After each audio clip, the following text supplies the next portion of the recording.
Boa noite. Eu ia dizer que o irmão Herman estava bem, mas já deu para saber que sim, né?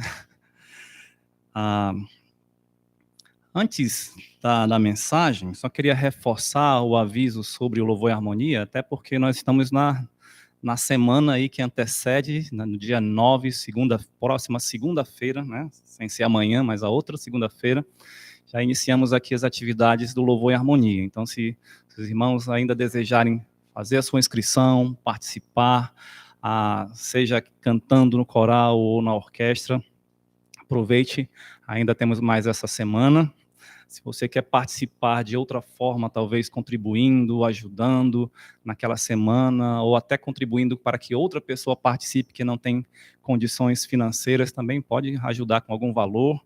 Então, fica aí o incentivo para que os irmãos estejam orando também, contribuindo ou orando por essa atividade. É um evento que tem atividades, né, intensas, é cansativo.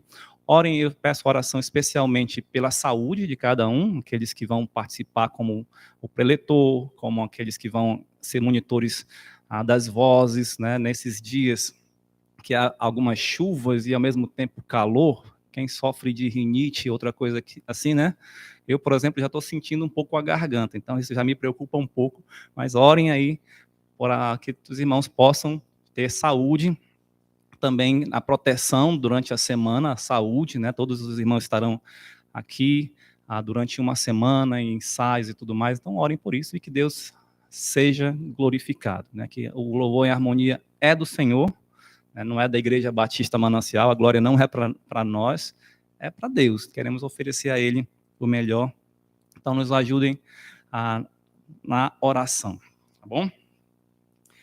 E agora, gostaria de começar o nosso tempo de estudo. Vamos orar inicialmente e assim damos início ao tempo de estudo da palavra de Deus. Senhor, nosso Deus bendito, muito obrigado por todas as bênçãos que o Senhor tem nos dado até aqui, pelo ano que se passou, por este novo ano que está iniciando, mais oportunidades que o Senhor nos concede para te servir, para desfrutar da tua graça, da tua misericórdia. Dá-nos sempre, Senhor, um desejo ardente pela tua palavra, um desejo profundo, Senhor, em te conhecer mais, em te servir, em buscar agradar ao Senhor em tudo. Tenhamos um tempo edificante neste momento, que o Senhor nos instrua, que o Senhor nos ilumine com o teu Santo Espírito, que sejamos grandemente edificados para a tua honra e glória, que eu peço em nome de Jesus. Amém. Normalmente, para finais de ano, início de ano, é comum as pessoas se vestirem de branco. Se você foi ao shopping ou foi em alguma loja de roupas, né, de vestimentas, você vai ver lá nos manequins branco e dourado, normalmente, né? E dizem que o branco porque representa aí a paz ou a harmonia entre as pessoas e, claro, também a pureza. É como se nós estivéssemos dizendo, ao vestirmos o branco, né, na virada de ano, estamos desejando paz. Nós queremos paz, nós queremos harmonia entre os povos, entre as pessoas e tudo mais. Então, há essa certa busca pela paz.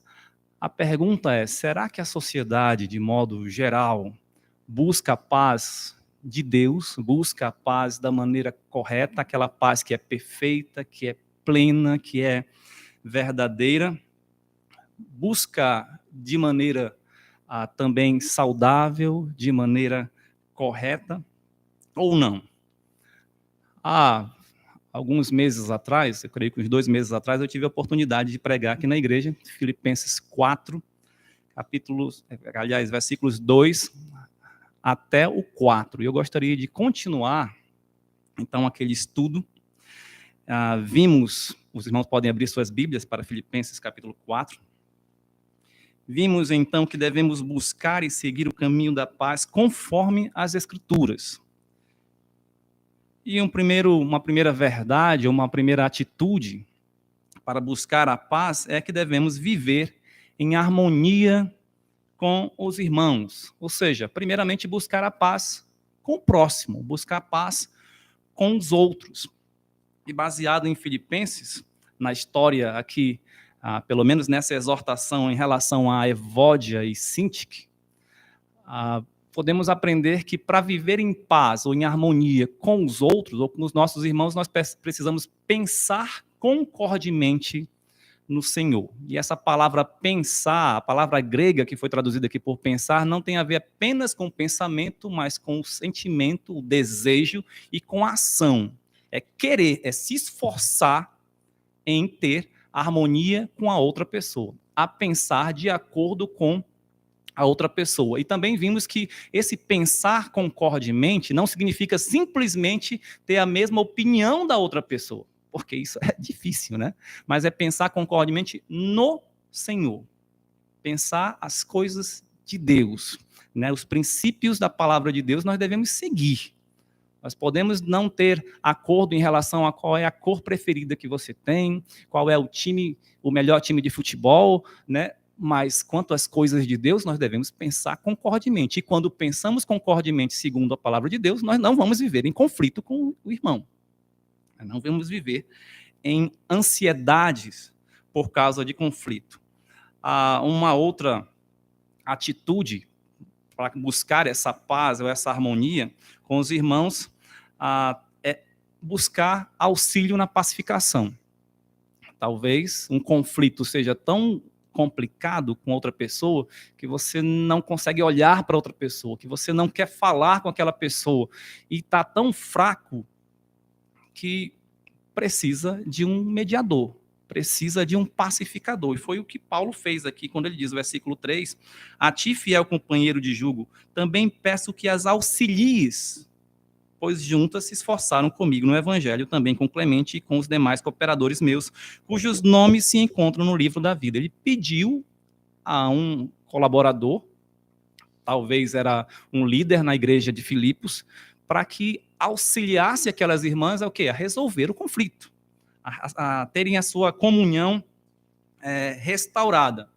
E baseado no versículo 4, vimos que a outra atitude é que nós devemos nos alegrar sempre no Senhor. Se queremos viver em comunhão uns com os outros, com os nossos irmãos, com o próximo, para assim seguir o caminho da paz, conforme as Escrituras nos ensinam, devemos nos alegrar sempre no Senhor. E como é que isso nos ajuda? Eu até falei isso, que parece que está caindo de paraquedas. Por que diante de um conflito desalegrar-se sempre? Justamente por isso.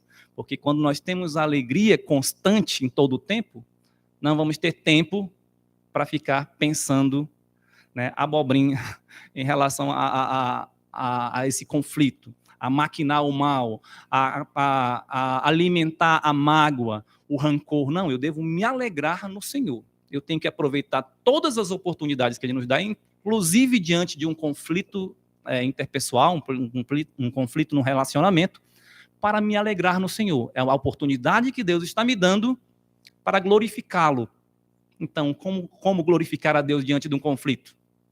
Sabendo perdoar, sabendo pedir perdão, reconhecer os pecados, sabendo como lidar com a outra pessoa de forma bíblica, da forma que agrada a Deus. E eu terminei aquela mensagem dando uma ilustração sobre um jogador de xadrez que faz uma jogada que a gente chama de sacrifício. Ele entrega, por exemplo, uma peça muito importante como a rainha, a dama, mas ele não fica triste com aquilo. Talvez o adversário fique feliz. Opa, agora eu vou ganhar o jogo. Ganhei a dama. Só que a pessoa que fez o sacrifício sabe a próxima jogada e logo vai chegar no checkmate.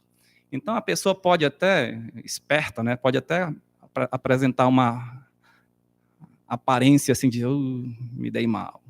Mas aí quando ele vê que o adversário fez a jogada que ele queria, aí ele vem a alegria por dentro. Checkmate. Deus conhece todas as coisas. Ele faz as jogadas e muitas vezes, para nós que não conhecemos todas as coisas, parece que vamos se perder. Parece que estamos numa situação muito complicada e que o desastre, né, vem logo à frente. Mas devemos saber, Senhor Jesus Cristo disse, no mundo passais por aflição, ou aflições, mas tem de bom ânimo, eu venci o mundo. A vitória já está garantida. Por mais que passemos por aflições, dificuldades, Deus, através do Senhor Jesus Cristo, já nos garante a vitória. E quero então continuar, a partir daí, com a próxima atitude, ainda dentro desse ponto de viver em harmonia com o próximo, com os irmãos, que está no versículo 5. Seja a vossa moderação conhecida de todos os homens, perto está o Senhor. Perto está o Senhor. Como disse na vez passada, o conflito de Evódia e Sintique era de conhecimento público, pelo menos de conhecimento geral da igreja. Imagina se um missionário mandasse uma carta para a nossa igreja e citasse nomes, fulano e fulano que estão em conflito, né? Restaurem a comunhão de vocês. Ele só faria isso se soubesse que aquele conflito era de conhecimento geral. Estava, assim, causando tristezas, transtornos para a igreja, ou dentro da igreja. No versículo 5, porém, Paulo deixou claro que ele desejava que a moderação dos irmãos é que fosse conhecida de todos os homens. Se é triste um conflito sendo conhecido por muitas pessoas, o que Paulo está querendo aqui de verdade é que a moderação dos irmãos é que seja conhecido de todos. De todos. Seja a vossa moderação conhecida de todos os homens. Lembramos da palavra moderação, né, aqui na nossa sociedade, no Brasil, nas propagandas de bebida alcoólica, né? Beba com moderação. Ou seja, beba sem exagerar a ponto de causar transtornos. Já nas propagandas do Detran, nós vemos, se beber, não dirija. Por quê? Porque o motorista que ingeriu bebida alcoólica pode causar acidentes, mesmo se tiver bebido com moderação. Fazendo aqui, mostrando aqui os significados da palavra moderação, segundo o nosso dicionário, são comedimento, compostura, prudência.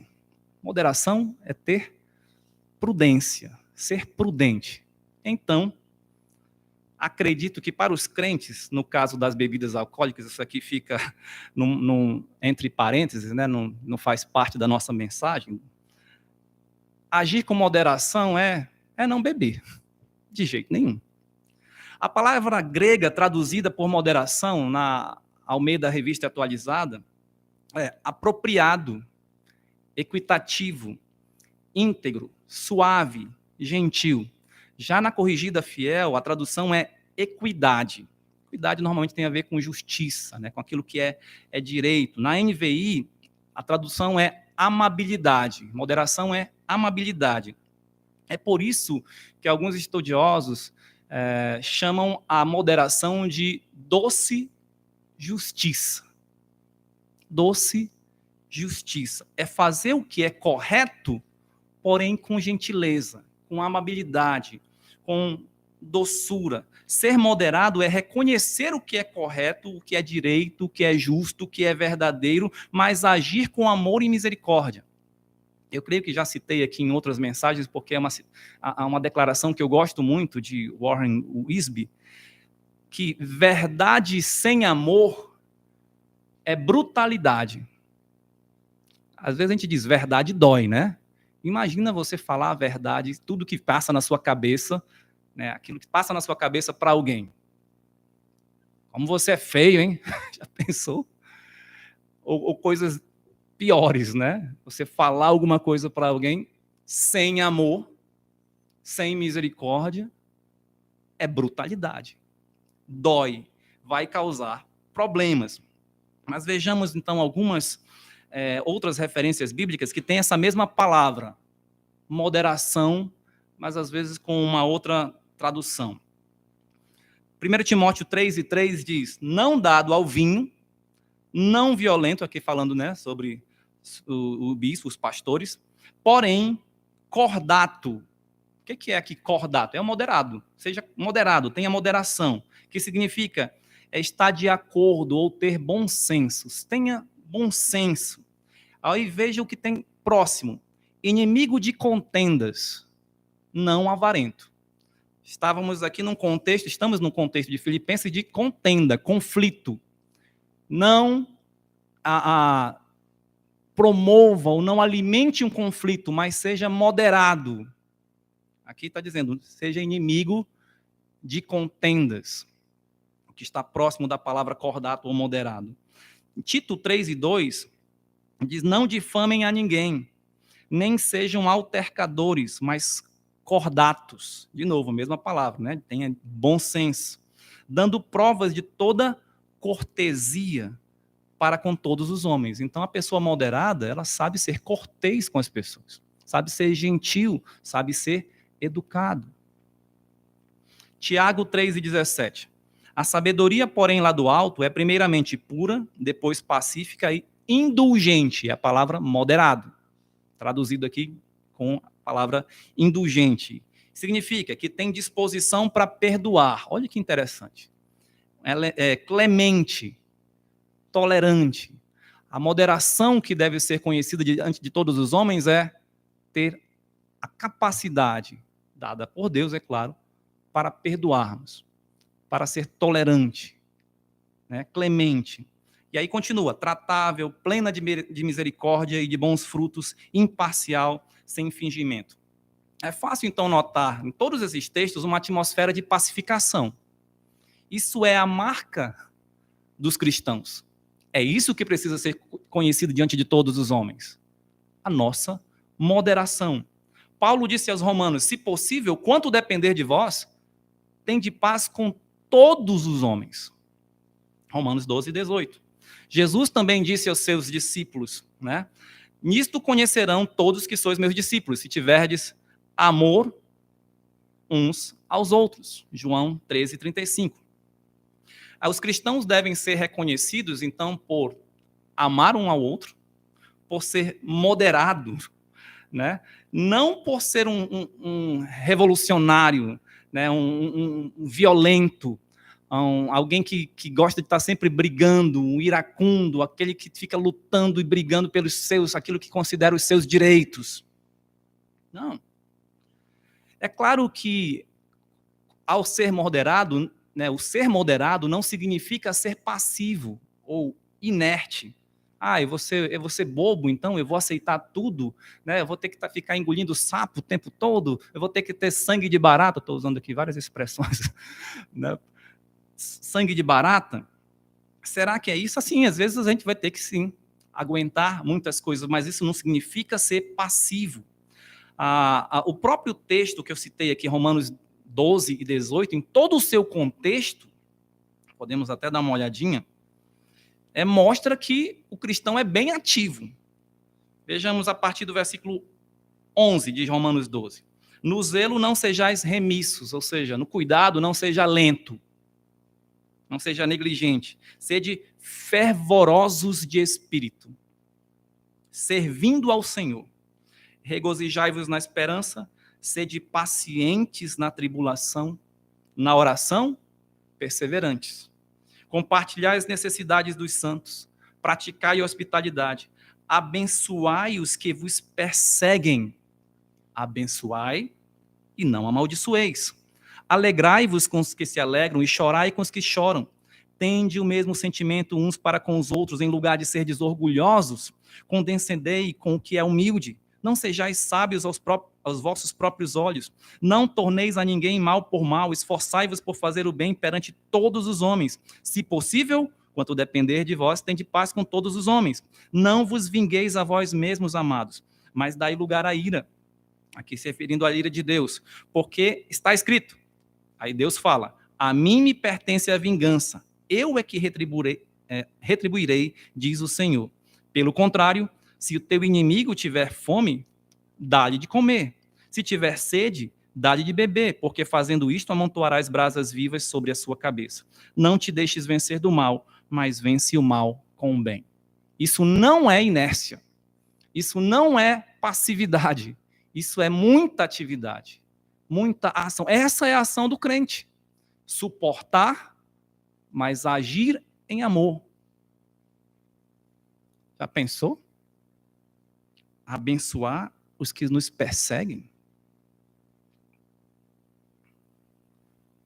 A Bíblia fala também que devemos agir e falar com ousadia, não é? Paulo pede oração para que tenha ousadia para falar. Mas Provérbios diz que a resposta branda desvia o furor. Devemos falar com brandura. Paulo aos Gálatas 6:1, diz que quando encontrar um irmão que tenha cometido uma falta, nós devemos corrigi-lo com espírito de brandura. Ou seja, eu não vou ficar sem fazer nada. Eu tenho que fazer, mas com moderação, com brandura, com amor. Paulo fala aos Efésios que nós devemos reprovar as obras infrutíferas das trevas. Reprovar. Não compactuar. Não ser cúmplice com as obras infrutíferas das trevas. Ou seja, está acontecendo, a pessoa está contando uma piada indecente ali, ou está fazendo alguma coisa, você está rindo, está numa boa. Não. Reprove, mas sem violência. Eu lembro de um cântico, na época da minha infância, baseado em Zacarias 4:6. Não sei quantos irmãos aqui conhecem. Não por força, nem por violência, mas pelo meu espírito, diz o Senhor dos Exércitos, né? Ou seja, entregue as coisas na mão de Deus, faça as coisas de acordo com o Espírito, ou baseado na capacidade ou poder do Espírito de Deus. Sem violência. A carta de Tiago, que foi escrita também para aqueles irmãos que estavam, muitos deles, passando por dificuldades por causa da dispersão, eles estavam em conflitos entre si. Os pobres com os ricos com os pobres. E nesse contexto de conflito, Tiago fala, não faleis mal uns dos outros. Tiago 4:11. Tiago 5, de 9 a 11, também vai falar que nós não devemos nos queixar uns dos outros. Isso a partir do versículo 9. Tiago 5, 9. Irmãos, não vos queixeis uns dos outros para não serdes julgados. Eis que o juiz está às portas. Irmãos, tomai por modelo no sofrimento e na paciência dos profetas, os quais falaram em nome do Senhor. Eis que temos por felizes os que perseveram firmes. Tendes ouvido da paciência de Jó e vistes o fim. Que fim o Senhor lhe deu? Porque o Senhor é cheio de terna misericórdia e compassivo. Não devemos falar mal dos irmãos, não devemos nos queixar dos irmãos. Essa é a atitude de moderação. Devemos corrigir, mas com espírito de brandura. A internet ou as redes sociais podem ajudar hoje em muita coisa, né? Mas um dos grandes perigos, e eu vejo que acontece, infelizmente, entre os crentes também, é que você fala tudo na internet. Tudo que você está pensando muitas vezes. Tudo. E às vezes você está pensando uma coisa nada moderada, e você coloca lá para todo mundo ver. Se você não concorda com uma coisa, que sabe que o outro irmão concorda, você vai lá e coloca. E às vezes critica a forma. Isso acontece muito, infelizmente, questões de política, por exemplo, né? Aí ofende o outro, você é gado, você é burro, você não sei o quê, e tal, e tal. Isso não é moderação. Isso não é buscar viver sem pecar. Isso é alimentar aquele desejo que é chamado de lacração ou de outras coisas, simplesmente de ofender, de ganhar, de vencer. Em que isso vai ajudar na pacificação? Em nada, de nenhum dos lados.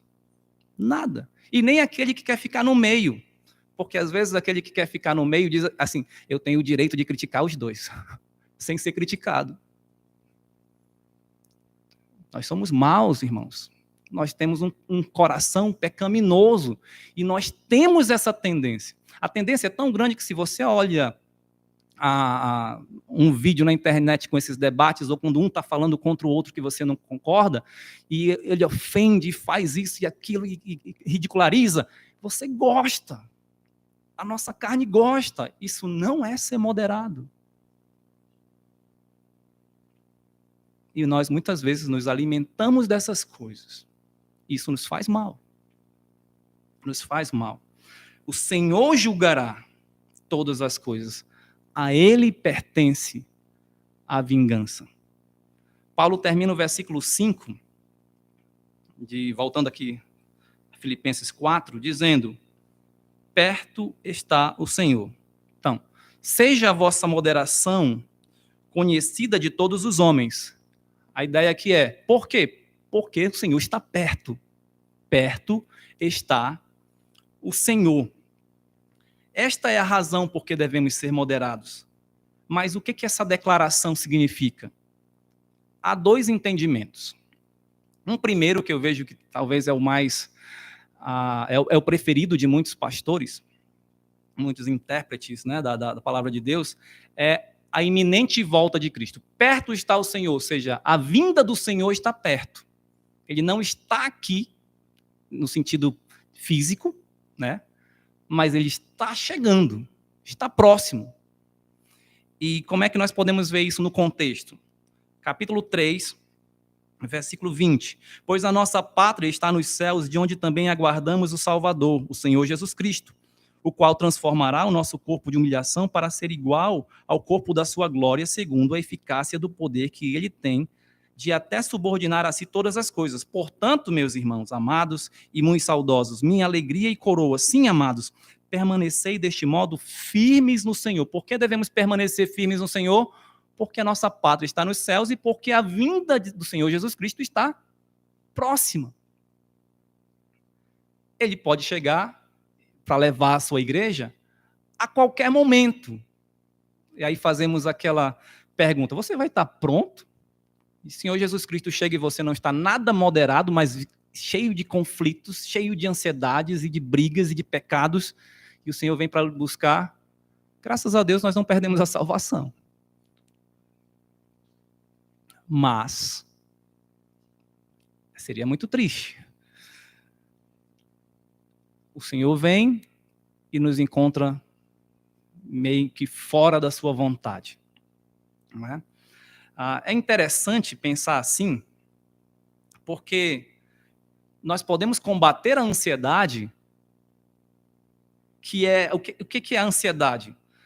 É não saber esperar. Né? É estar com um sentimento de angústia, de medo, de frustração, às vezes, de desesperança. Está desesperado. Por quê? Porque não sabe esperar, ou porque não tem fé. Então, é interessante que podemos combater a ansiedade pela esperança da volta de Cristo. É por isso que Paulo fala aos Tessalonicenses: consolai-vos uns aos outros com essas palavras, quando ele está falando sobre a volta de Cristo. Com essas palavras. Eu não sei quantos terminaram a sua leitura bíblica anual ontem, mas você já percebeu como é maravilhoso ler aqueles últimos capítulos de Apocalipse? Eu fiz a minha leitura e no meu plano de leitura, termina no dia 30, mas eu fiz a questão de ler até o dia 31. Então, vou terminar no dia 31. Tá? E aqui tem Apocalipse 19 a 22. É um texto muito animador. As bodas do Cordeiro, Satanás sendo preso, Jesus reinando, depois a volta para o seu reino eterno. É tudo muito maravilhoso, a Nova Jerusalém descendo. É tudo muito maravilhoso. E tudo isso foi a visão de João, dada por Deus a ele, sobre o futuro que é certo, que é o futuro que nós aguardamos. É um futuro glorioso, um futuro maravilhoso. Então nós devemos nos alegrar, nós devemos estar cheios de esperança e viver em moderação, porque perto está o Senhor. Um segundo entendimento é que fala sobre a própria presença ou ação de Deus conosco. Já vi também alguns pastores ou estudiosos dizendo, não, aqui não é necessariamente a volta de Cristo, mas significa que Deus está conosco, Deus está presente, né, junto com o seu povo. E talvez a base para isso, no contexto, seja o próximo versículo. Não andeis ansiosos de coisa alguma, em tudo, porém, sejam conhecidas diante de Deus as vossas petições. Então, não fique, aliás, viva em moderação e não fique ansioso, porque você tem Deus próximo, você pode orar e Ele vai lhe responder. Ou também o último versículo dessa passagem, versículo 9, que fala no final, o Deus da paz será convosco, ou seja, estará convosco. Está convosco, podemos pensar dessa forma, né? Então, se Deus está conosco, devemos viver de modo moderado. Por quê? Ele está vendo todas as coisas. Nós não podemos esconder nada dele. Ele está para nos ajudar. Foi o que disse a grande comissão, né? Jesus falou aos seus discípulos depois de dizer, toda autoridade me foi dada no céu e na terra, e de, portanto, fazer discípulos de todas as nações e tal. Ele falou, eu estou convosco, estarei convosco todos os dias até a consumação dos séculos. De qualquer forma, os dois entendimentos são corretos. A vinda do Senhor Jesus Cristo está perto, está próximo, e Deus está conosco, o Senhor Jesus está conosco. Por isso, devemos viver com moderação, assim, buscando viver em harmonia com os irmãos ou uns com os outros. Portanto, para vivermos em harmonia com os outros neste mundo de conflitos, devemos, pensando aqui, desde o início, pensar concordemente no Senhor, auxiliar ou buscar auxílio para a pacificação, nos alegrar sempre no Senhor e agir com moderação, sabendo que o Senhor está perto, que a sua vinda está próxima, a vinda de Cristo está próxima e Ele mesmo está conosco neste momento. Vamos para uma segunda atitude. Como podemos seguir o caminho da paz? Vemos que devemos viver em harmonia com os irmãos, paz com os outros. Agora veremos que devemos buscar a paz vencendo a ansiedade, que é o que tira a paz, é o oposto da paz, pela adoração. A paz de Deus. A paz de Deus. Infelizmente, há muitos crentes que, quando estão ansiosos, ao invés de buscarem ao Senhor em adoração, ficam curtindo a ansiedade e alimentando-a cada vez mais. Parece que isso é um costume da nossa sociedade, né? Se você passou por isso, essa dificuldade, essa tragédia, fica aí curtindo a sua dor mesmo. Eu entendo você, continue e tal. Se alguém disser, seja forte, já vai ser dito que é um insensível. Se a pessoa não demonstrar aquilo que a sociedade quer que ela demonstre, essa pessoa aí não tem sentimentos. Complicado, né? Versículo 6. Não andeis ansiosos de coisa alguma. Não andeis ansiosos de coisa alguma. Em tudo, porém, sejam conhecidas diante de Deus as vossas petições pela oração e pela súplica com ações de graças. O versículo 6, então, começa com essa ordem. Não andeis ansiosos de coisa alguma. Isto é, não se deixe, ou não se permita viver em ansiedade por qualquer coisa, ou por nada. Nada deve nos deixar ansiosos. Isso é uma ordem. Devemos, então, considerar que não há justificativas diante de Deus para andarmos ansiosos. Não há justificativa diante de Deus para andarmos em ansiedade, ansiedade pecaminosa. Daqui a pouco eu vou fazer aqui uma distinção, né? A enfermidade não deve nos deixar ansiosos. Os problemas financeiros não devem nos deixar ansiosos. A perda de um ente querido não deve nos deixar ansiosos. A perseguição não deve nos deixar ansiosos e tantas outras desgraças que podem acontecer. É isso que o texto está dizendo. Não andeis ansiosos de coisa alguma. Aqui não tem uma cláusula de exceção. A não ser se a sua mãe falecer. A não ser que a sua namorada te deixe. A não ser que você tenha um conflito com seu esposo. A não ser que você perca o emprego. A não ser que ninguém goste de você. A não ser que você tenha uma doença terrível. A não ser que o seu filho... Entendeu? Não tem exceção. Não andeis ansiosos de coisa alguma. Eu vou chegar diante de Deus, mas Senhor, mas aconteceu isso comigo. Eu tenho o direito de andar ansioso. Calma aí, mas não andar ansioso é uma ordem. O pastor Valnei gosta de enfatizar sempre, né? Deus mandou. Uma ordem. Desobediência é pecado. Andar ansioso, então, é pecar contra Deus.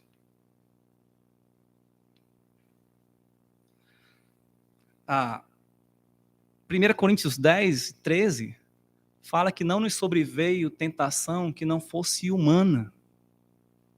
Mas Deus é fiel. E juntamente com a tentação, Ele nos dá também o livramento, de sorte que possais suportar. Deus só vai nos dar aquilo que nós podemos suportar. Então, nós não temos o direito de dizermos a Deus, Senhor, eu vou pecar com ansiedade porque aconteceu isso comigo. Romanos 8, 28 diz que todas as coisas cooperam para o bem daqueles que amam a Deus. Todas as coisas incluem as desgraças da vida. Eu sei que é difícil falar isso, é difícil ouvir isso, é difícil crer nisso, mas é o que Deus disse. E é o que é correto. Se nós vivermos, nós vamos sentir as bênçãos de Deus nas nossas vidas. Logo, viver ansioso é pecar contra Deus, porém precisamos distinguir alguns tipos de ansiedade. Essa ansiedade a que o apóstolo se refere é aquela preocupação pecaminosa, aquela que é exagerada, descontrolada, caracterizada por angústia, agonia e que revela falta de fé. Esse é o tipo de ansiedade que eu estou falando, que é um pecado contra Deus. Nós cantamos uma música aqui. A vinda eu anseio. Esse não é a ansiedade pecaminosa, é um desejo. Eu espero a vinda do Senhor. Não é? Existem certos tipos de ansiedade legítimos. Por exemplo, uma preocupação saudável e necessária. Né? Por exemplo, Paulo se preocupava com as igrejas, 2 Coríntios 11, 28. Ele fala que ele se preocupava, ele tinha uma certa ansiedade em relação às igrejas, um zelo, um cuidado, uma preocupação. Não era uma ansiedade pecaminosa. Poderia se tornar, se ela fosse exagerada e se descontrolasse, e ele perdesse, assim, a fé. Essa ansiedade, ela fazia parte do seu ministério, como os pais que se preocupam com seus filhos.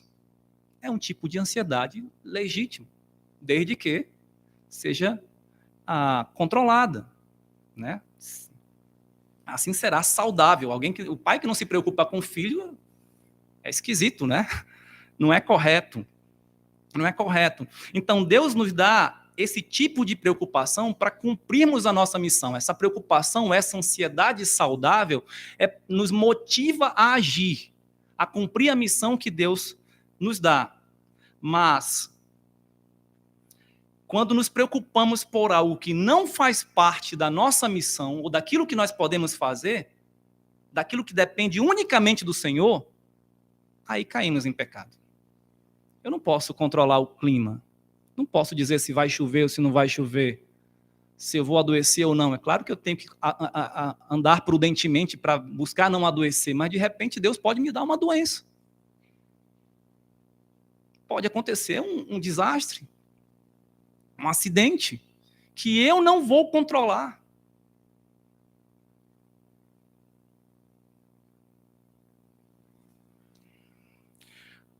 O autor cristão Wayne Mack aponta 7 fontes primárias para a ansiedade. Isso baseado na Bíblia, claro. Mateus, especialmente Mateus capítulo 6. Por exemplo, primeira fonte, um sistema incorreto de valores. Quando fala daquela pessoa que procurou juntar tesouros na terra, mas não nos céus. Um sistema incorreto de valores. Dá mais valor às coisas terrenas, aos bens materiais, às riquezas, do que às coisas eternas, do que às coisas de Deus.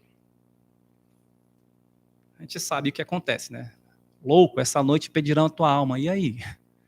Fala para aquela pessoa rica lá que está querendo ter todas as coisas e construir um novo celeiro e viver regaladamente. Valores invertidos. Uma segunda fonte é tentar servir a 2 senhores. Mateus 6:24. A pessoa vai viver ansiosa. Por quê? Vai se agradar a um e vai se aborrecer do outro. Não vai dar conta. Terceira fonte, um pensamento distorcido. Mateus 6:25-34, vai falar sobre a nossa preocupação com coisas menores. E é interessante porque diz assim, por que você se preocupa com essas coisas? Não é a vida maior do que a comida, o corpo maior do que as vestes? Deus não cuida dos pardais, dos pássaros, das flores. E como ele não vai cuidar das pessoas, dos seus filhos? Então aqui tem um pensamento distorcido, por quê? Porque nós não conseguimos imaginar o que é de mais relevância ou mais importante diante de Deus também. Às vezes nós queremos dar um valor maior, uma importância maior às coisas materiais.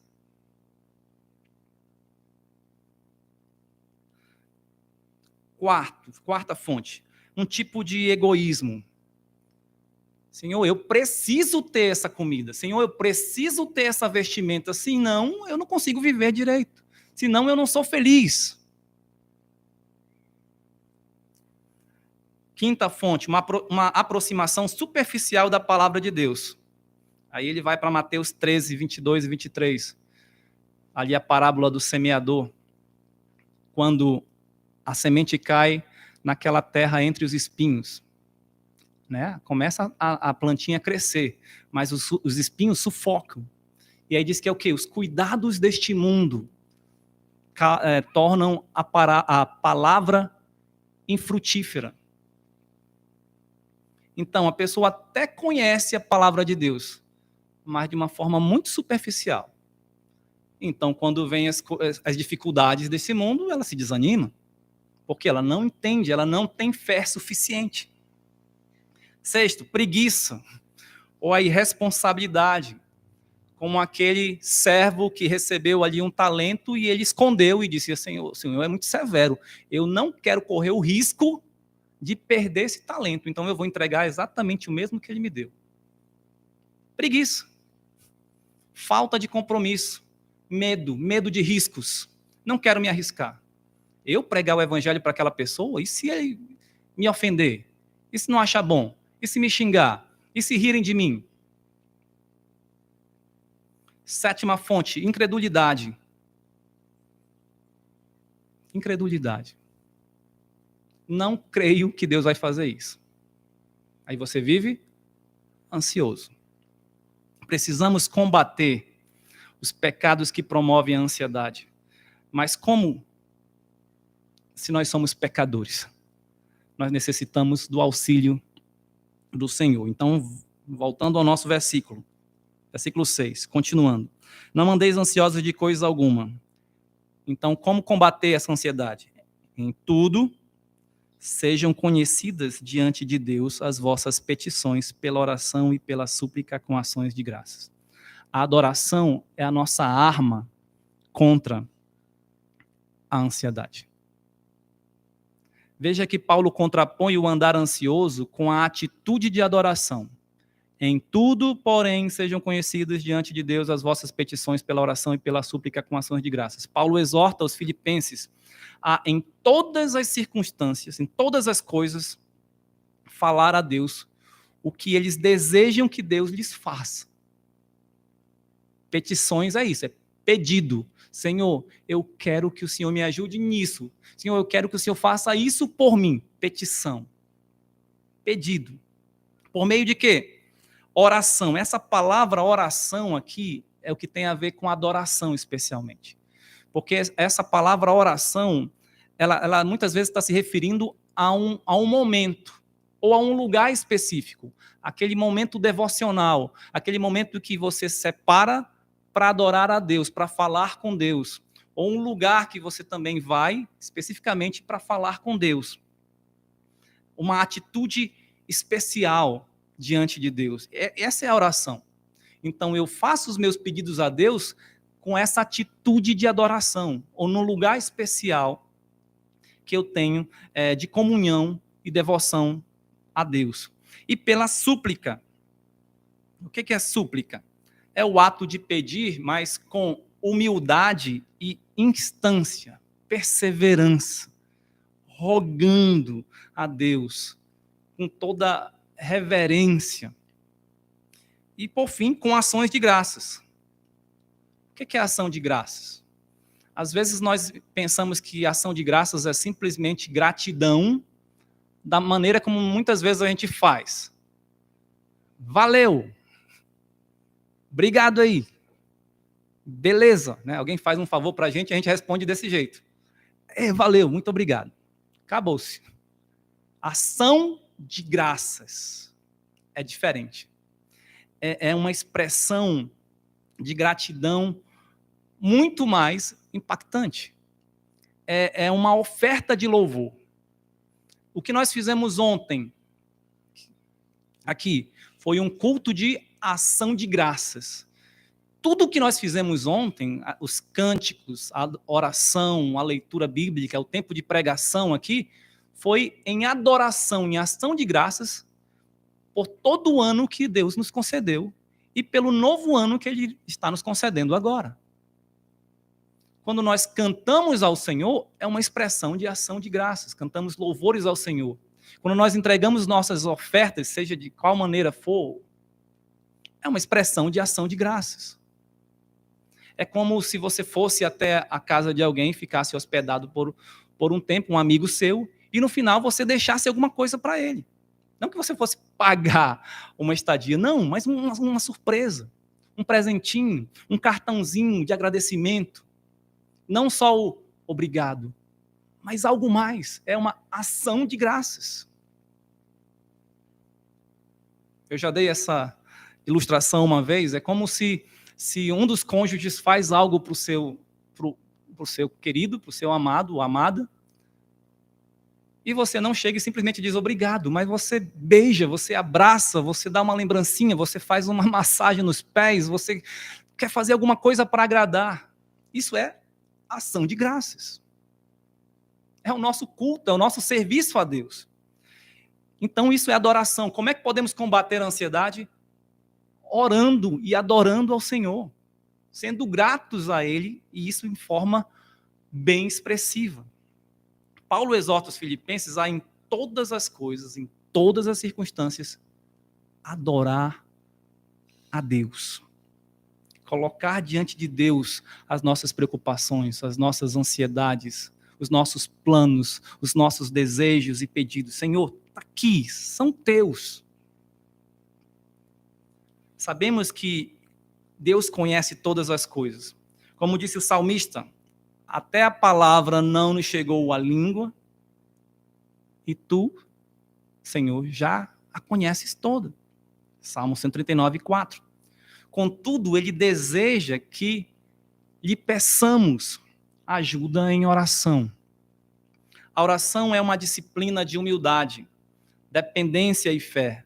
O apóstolo Pedro, em sua primeira carta, disse: humilhai-vos, portanto, sob a poderosa mão de Deus, para que ele, em tempo oportuno, vos exalte, lançando sobre ele toda a vossa ansiedade, porque ele tem cuidado de vós.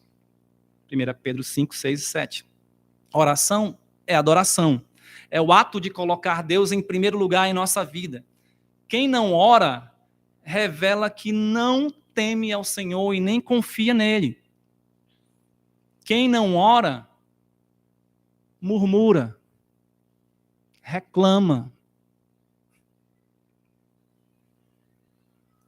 Asaf, no Salmo 73, revela que seus pés quase se resvalaram porque começou a ter inveja dos ímpios, dos homens perversos, dos arrogantes, porque para ele, aparentemente, eles não tinham preocupações, ou seja, eles não tinham ansiedades. Eles estavam sempre tranquilos. Ele, porém, vivia constantemente afligido. No entanto, o pensamento de Asaf mudou, conforme o Salmo 73, quando ele entrou no templo para quê? Para adorar o Senhor. Versículo 17. Veja, ele viu aquela beleza, a glória, né, pelo menos representada ali no templo, lembrou de como Deus é grandioso, majestoso, onipotente. Acabou aquele seu complexo de inferioridade, aquele seu vitimismo. O vitimismo e a murmuração não se sustentam diante da verdadeira adoração. Há pessoas que, quando estão ansiosas, deixam de adorar a Deus, rejeitando assim o principal remédio para curar a sua ansiedade. Quando você estiver ansioso, ore, adore ao Senhor. Como disse Tiago, está alguém sofrendo? Faça oração. Está alguém alegre? Cante louvores. Há certas coisas que Deus deseja que sejam constantes na vida do crente. Alegria, alegrai-vos sempre, né? Regozijai-vos sempre. Oração, orai sem cessar, né? E também a gratidão. Em tudo dai graças, porque essa é a vontade de Deus. Um coração sempre grato a Deus aprende a viver contente em toda e qualquer situação. Filipenses 4:11. Digo isto não por causa da pobreza, porque aprendi a viver contente em toda e qualquer situação. Quando é que Paulo falou isso? Falando sobre os donativos ou a oferta que ele recebeu da igreja de Filipos. Ele estava grato pela oferta que os filipenses deram a ele, e ele disse: eu aprendi a viver contente em toda e qualquer situação. Eu me alegro com isso. Mas Deus tem me moldado e tem me abençoado a ser grato em todas as circunstâncias. Em todas as circunstâncias. Veja também, quem é que não poderia viver mais ansioso do que Paulo? Ele estava preso. Quando ele foi a Filipos, ele foi açoitado e preso. E o que ele fez meia-noite, juntamente com Silas? No tronco, orou e cantou. Ele poderia estar ansioso, ele poderia estar murmurando, ele poderia estar reclamando, blasfemando contra Deus, mas ele orou e cantou louvores ao Senhor. E mesmo agora, preso novamente, ele está dizendo: vocês têm que orar, vocês têm que buscar o Senhor. Não reclamar da vida. Será que você tem esse ânimo de Paulo? Ou vive ansioso por causa dos problemas bem menores do que o dele? Uma vida de ansiedade pode revelar falta de adoração. Mas uma vida de adoração desfrutará, na vida de adoração, a paz de Deus está ali. Você desfrutará da paz de Deus. É o que diz o versículo 7. E a paz de Deus, que excede todo entendimento, guardará o vosso coração e a vossa mente em Cristo Jesus. Para chegar a esse caminho de paz, vencendo as preocupações pecaminosas, a ansiedade, devemos buscar o Senhor em adoração. E assim a paz de Deus, aquela paz que só Jesus pode nos dar, diferente da paz que o mundo dá, vai proteger, vai cercar o nosso coração e a nossa mente, nos protegendo desses pecados da ansiedade. Amém? Vamos orar. Senhor, nosso bendito Deus e Pai, obrigado porque o Senhor, Deus da paz, nos concede essa paz que excede todo o entendimento, quando a Ti recorremos em oração, em adoração. Ajuda-nos, Senhor, pois somos pecadores, pois temos a tendência de reclamar, temos a tendência de olhar sempre as coisas negativas. Mas ajuda-nos a ver o Teu poder, a Tua mão carinhosa, mesmo diante das turbulências da vida, das tribulações, das provações. Ajude-nos a obedecer esse mandamento de não andar ansioso de coisa alguma. Mas, como somos pecadores, não podemos obedecer esse mandamento sem a Tua graça, sem o poder que o Senhor pode nos conceder.